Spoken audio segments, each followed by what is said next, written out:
नमस्कार मित्रों, मैं हूं सुदर्शन भाटला और आप देख रहे हैं डाक टिकटों पर आधारित हमारा यह कार्यक्रम जिसका नाम है टिकट टॉक। आज का विषय रहेगा कैक्टस।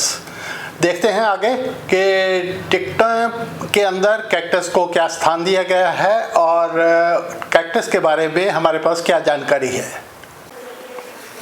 अमेरिका द्वारा जारी 2 डाक टिकट आप देख पा रहे हैं। एक में बैरल कैक्टस का चित्र है जबकि दूसरे में सगुआरो कैक्टस का चित्र बना है। बीच की डाक ticket British colony Kenya Uganda Tanganyika द्वारा जारी की गई है, जिसमें विभिन्न कैक्टस प्रजातियां लैंडस्केप में दिखाई दे रही हैं। अन्य कई देशों ने भी कैक्टस पर स्मारक डाक टिकट जारी किए हैं। जारी करने वाले देशों में उत्तरी एवं दक्षिणी अमेरिका महाद्वीपों के देश अधिक हैं, क्योंकि कैक्टस की अधिकतर प्रजातियां मूल रूप से वहीं पाई जाती हैं।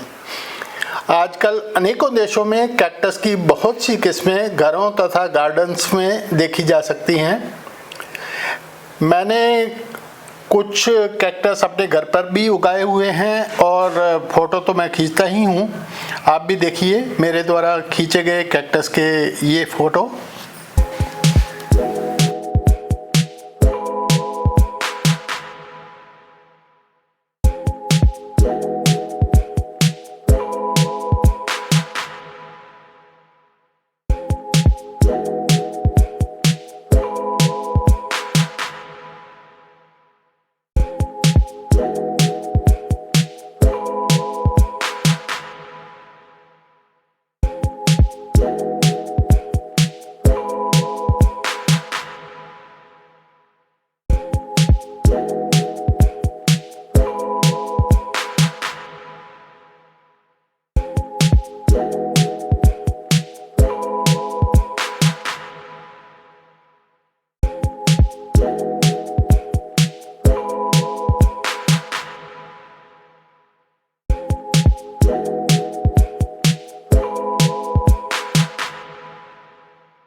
प्रकृति के विभिन्न रूपों में कैक्टस एक अनुपम पौधा है।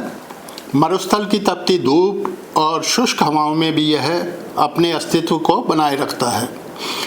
इसकी कांटेदार देह देखने वालों को कठोरता और विरक्ति का आभास कराती है, परंतु यही कठोरता जीवन की दृढ़ता और सहनशीलता का प्रतीक है। कैक्टस मरुस्थल के पौधे हैं, कुछ पर फल भी लगते हैं। फूल तो प्राय सभी कैक्टस पर आते ही हैं।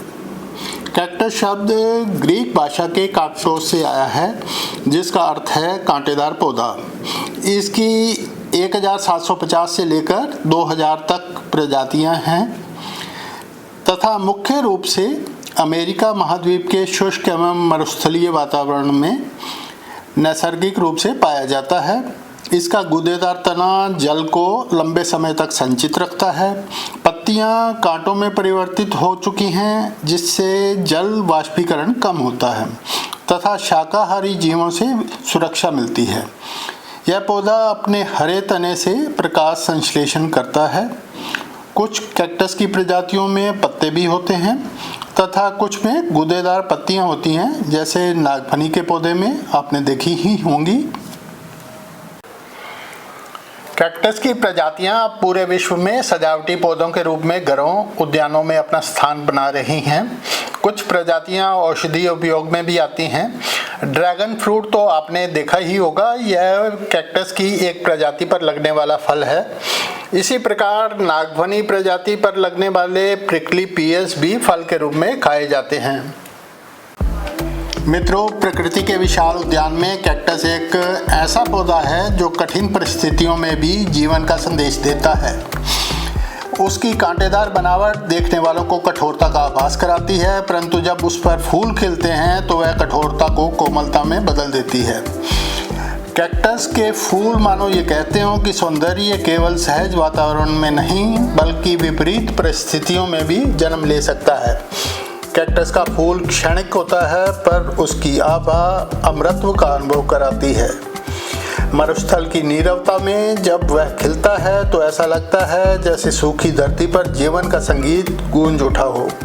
उसकी पंखुड़ियाँ सूरज की किरणों को आत्मसात कर चमकती हैं और यह संदेश देती हैं कि कठिनाइयों के बीच भी आशा का प्रकाश संभव है। जिस प्रकार कैक्टस कठोर वातावरण में भी जीवित रहता है, उसी प्रकार उसके फूल हमेशा ये प्रेरणा देते हैं कि जीवन की कठिन राहों पर भी कोमलता और सौंदर्य का सृजन संभव है।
मित्रों, कैक्टस के इन सुंदर फूलों को, पौधों को देखकर आपका मन भी कैक्टस घर उगाने का कर रहा होगा। मेरा सुझाव है, एक बार कैक्टस अपने घर पे ज़रूर लाइए और देखिए ये आपको कितना आनंद देते हैं। इनको लगाना बहुत ही आसान है। छोटे से गमले में शहरों में ये एक कैक्टस का पौधा लग जाता है। और सबसे अच्छी बात ये है कि आप एक सप्ताह या 15 दिन इनको पानी देना भूल जाएं तो भी इसको ज़्यादा फ़र्क नहीं पड़ता, क्योंकि पानी की रिक्वायरमेंट इसको बहुत ज़्यादा नहीं चाहिए होती है। कम पानी में ही ये गुजारा कर लेता है और ज़्यादा स्थान भी नहीं घेरता है। इसलिए शहरी वातावरण में जहाँ फ्लैट्स हैं या बिल्कुल थोड़ी सी जगह है बालकोनी में, आप इसे लगा सकते हैं। हम किसी अन्य विषय पर फिर चर्चा करेंगे टिकट टॉक में। आइए देखते हैं, भविष्य में आप हमारे साथ बने रहिए। और अगर आप चाहते हैं कि अन्य विषयों पर जब हम चर्चा करें और आप तक वो चर्चा पहुँचे, तो कृपया चैनल को सब्सक्राइब कर लें। नमस्कार।